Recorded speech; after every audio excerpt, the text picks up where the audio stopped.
Bon, ça fait 13 ans que je promène mon chien sur la plage tous les jours, plusieurs fois par jour. Et là, j'avais vu qu'on avait énormément de plastique. Ça m'a fait faisait mal au cœur. Et tu te ramasses. Mais toute seule, c'est lourd, c'est pas très drôle. Et comme ça, je me dis, bon, pourquoi pas créer une page Facebook où je mettais au début juste, moi je vais aller ramasser, est-ce que quelqu'un a envie de venir avec moi? Parce que sur le site, on fait aussi des appels, tu sais, les gens qui se promènent. Quelquefois, tu n'as pas amené un sac, mais souvent, tu as ton téléphone. Tu peux prendre une photo, tu dis, regarde, c'est comme ça à Capbreton sur cette plage-là, ou à Seignos, ou à Biarritz, et tu le mets sur le site et demande si quelqu'un a envie de venir ou si quelqu'un peut s'en occuper.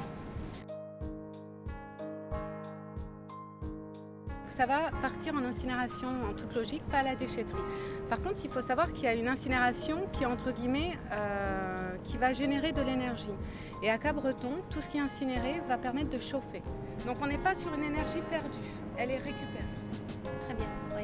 Parce qu'il faut faire attention quand on jette que ça ne tombe pas dans les déchetteries, qu'on vend dans les autres pays pour que ça revienne dans nos océans. Alors, la plupart des plastiques qu'on ramasse ne peut pas se recycler. Par contre, des bouchons, on les envoie dans une organisation qui s'appelle Ressac, qui font des matériels en plastique magnifiques, avec plein de couleurs. Oui, on essaie de vraiment travailler avec des associations locales qui font des choses magnifiques et recyclées.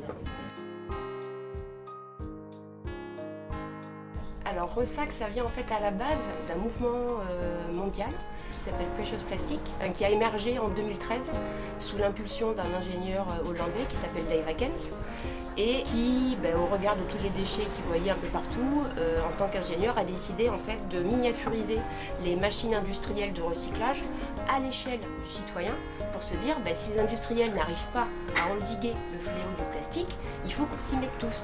On récupère les bouchons marins avec Pick It Up 40, donc on les collecte comme ça et nous après on s'occupe uniquement de la phase transformation. Un moule pour faire un petit pot, donc un petit pot dans lequel on pourra mettre des plantes, des crayons. L'autre axe de développement de Ressac, c'est donc la sensibilisation dans un cadre scolaire. En fait, la construction d'un kit pédagogique d'1 heure pour leur dire que tout ce qui les entoure, c'est du plastique. Donc leur expliquer ce que c'est que cette matière et les faire réfléchir sur, alors maintenant que vous savez ce que c'est cette matière, est-ce que ce que vous avez chez vous, devant vous et autour de vous, vous le considérez comme quelque chose d'intelligent ?